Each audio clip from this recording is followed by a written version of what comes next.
So UFC 315 just finished, and at the time of me recording this video, Giacomo Della Maddalena is being interviewed as the new champion at 170 pounds. And I just wanted to talk about the fight, how it took place, and completely break down the result of this one, because I picked Jack Della Maddalena and I was so confident in him to win. I ended up with a pretty staggering amount of money on him to actually win the fight as well, which is part of why I'm so excited, I will be honest. But yeah, man, Jacob from We Want Picks had a lot of money on JDM. We both agreed that JDM was going to win this fight.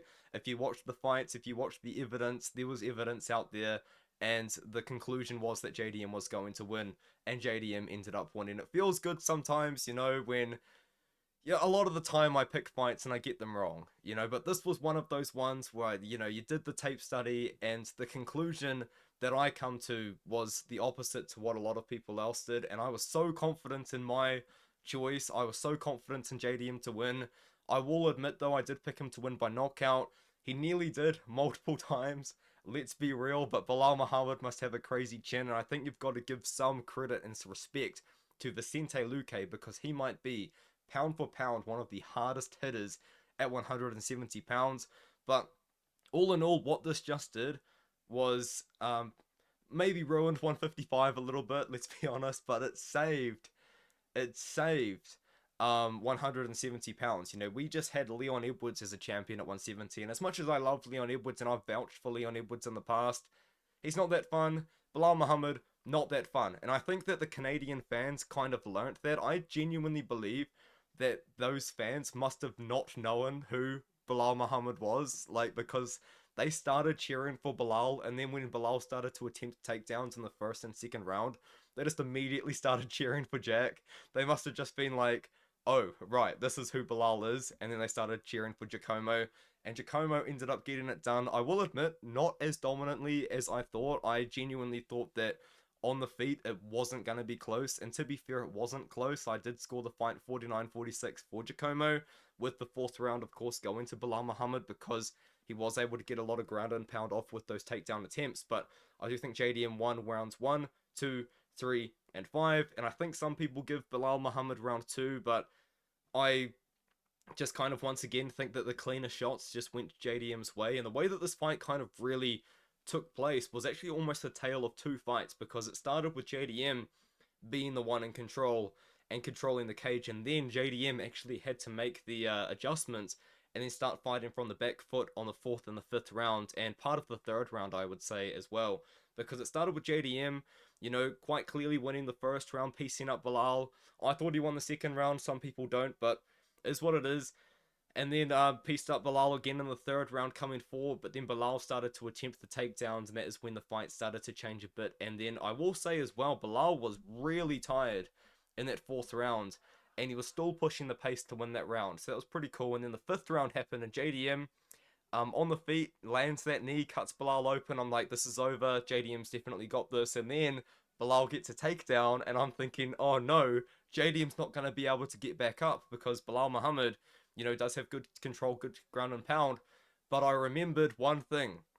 If you watch Belal versus Leon Edwards, and I think people are going to do this now that this has happened, Leon Edwards versus Belal Muhammad was so much closer than I think a lot of people actually think it was. And it was so much closer than what it looked like when it happened at the time, because Leon Edwards reversed Belal Muhammad like 4 times. So what does Giacomo do? He does to Leon Edwards. He reverses Belal in the fifth round, and he stands up, and then he just starts to beat the piss out of Belal again, and then he literally does a Steve Erceg, and I thought, oh my goodness, this is a repeat of Steve Erceg. He shoots a takedown in the fifth round against Belal, trying to make a statement, and Belal just reverses him, but JDM stands up again, and then spends the rest of the round just beating the absolute piss out of Belal Muhammad, putting a statement on the win, putting a statement on getting the belt. And Giacomo is the new champion of 170 pounds, and it just feels so good to be on this side of it, because if you guys don't know, I've been in live chats, I've been in the Discord all week saying how Giacomo was going to win this fight, how Giacomo was going to dominate this fight. I completely agreed with Jacob from We Want Picks. I was on a live stream with BitSam on his channel, and he didn't let me speak during the main event of this fight. This is actually shades of Usman versus Leon Edwards, the rematch, not the third fight, the second fight when Edwards won by fifth round KO.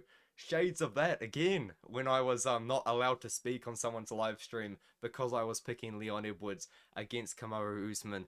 And obviously, Betsam picked Belal. Betsam had a massive week though, his slam off the week one. His underdog opportunity did lose with Zhang Yang Li, but the slam of the week is where like he puts a lot of money on, so that one.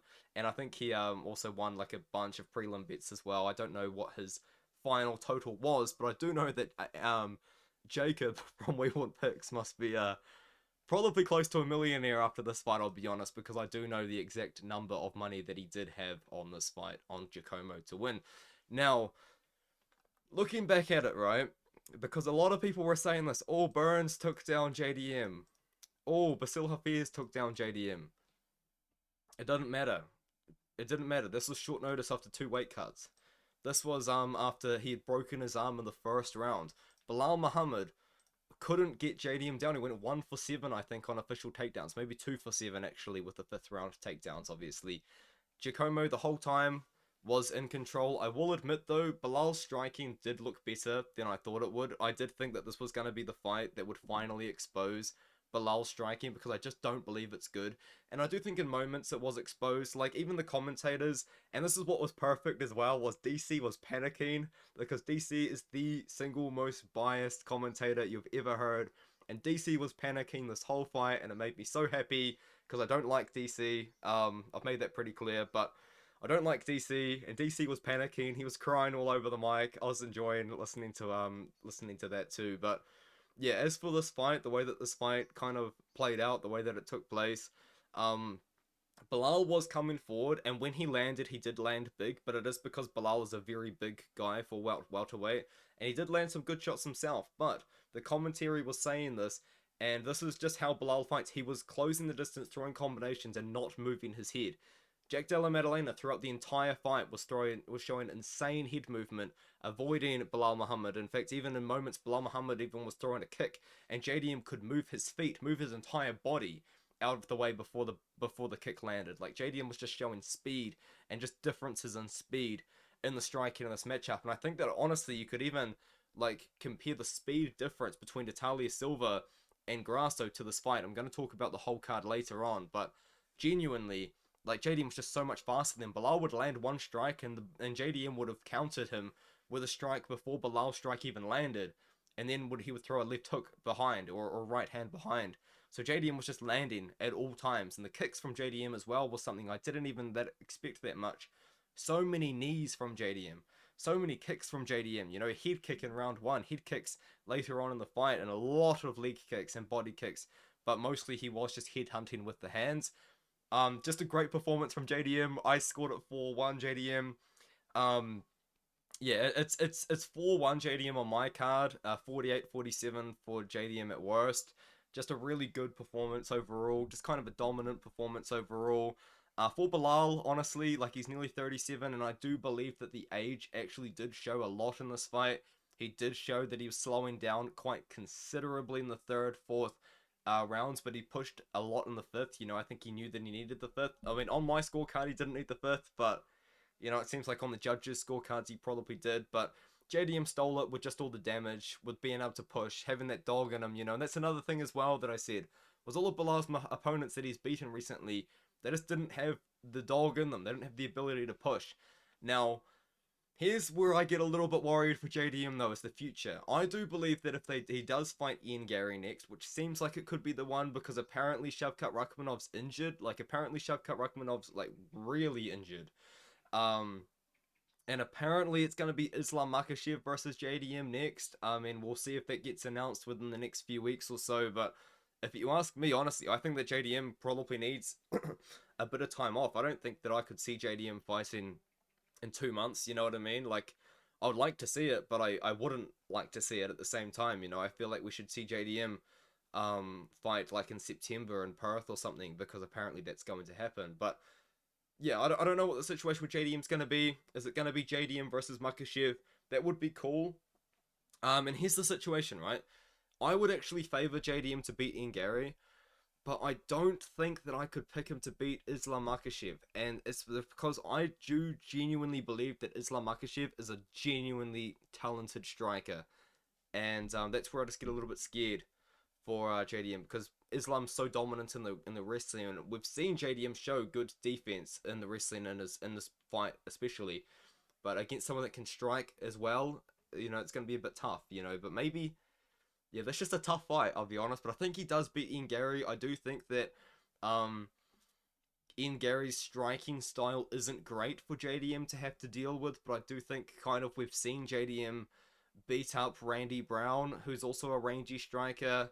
On the feet, we've seen JDM beat up Kevin Holland. And that fight, once again, is nowhere near as close as people remember it being. I hope now that JDM's the champion, people can recognize that. But yeah, this is an 11-minute video of me just kind of glazing JDM, talking about the pick. Like, I'm so hyped about this. My picks overall for the card, I'll be honest, weren't that good, but I'll break it down. Actually, they might have not been that bad. Hold on, I got 1, 2,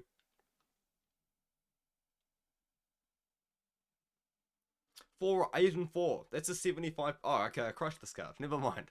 Never mind. When I got the fights wrong, I got them wrong back to back, so it put me off on how I went. But yeah, 8 and 4 on the card overall. Got this one correct, which is very important. Got the underdog. Giacomo Della Maddalena has saved the welterweight division from Belal Muhammad. So, so good. Let me know what you think in the comments below. I'm very, very happy about this result.